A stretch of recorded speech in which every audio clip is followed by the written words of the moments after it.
नमस्कार दादा. नमस्कार नमस्कार. सागर फार्म टेक्निक तर्फे मी सागर, स्वतः आदर्श उत्पादक शेतकरी व स्वतः फॉर्म्युला निर्माता.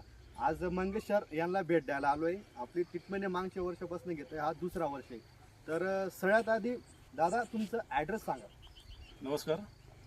माझं गाव शिवना टाकळी, तालुका कन्नड, जिल्हा सातारा, छत्रपती संभाजीनगर. या प्लॉटला 120 दिवस झालेले आहेत. हो हो हो तर 120 दिवसामध्ये काय रिझल्ट आले तो आपल्या सगळ्यांच्या समोर आहे. हो हो हो एकदम जबरदस्त खतरनाक रिझल्ट आहे. हो हो हो आणि मागच्या वर्षी सागरकडनं मी औषध घेतलं होतं. साधारण मला 2 महिने 2.5 महिने लेट झालो होतो. ओके ओके तरी आपला प्लॉट मागच्या वर्षी 165 क्विंटल 6 महिन्यातच देऊन गेला होता. ओके ओके जमिनीचा थोडासा इश्यू होता, बेण्याचा इश्यू होता. ओके ओके अन्यथा आपण 200 प्लस त्याच वेळेस गेलो असतो. ओके तर सध्याची परिस्थिती जर बघितली आपण हां हां हां तर 120 दिवस झालेले आहेत. 5.5 एकरचा प्लॉट आहे. मला 6 दिवस लागवडीला लागले होते. 1 जून ते 6 जून पर्यंत माझी लागवड झाली होती. ओके ओके आणि त्यानंतर आपण जे 1 नंबरचा डोस दिला होता, साधारण त्याच्या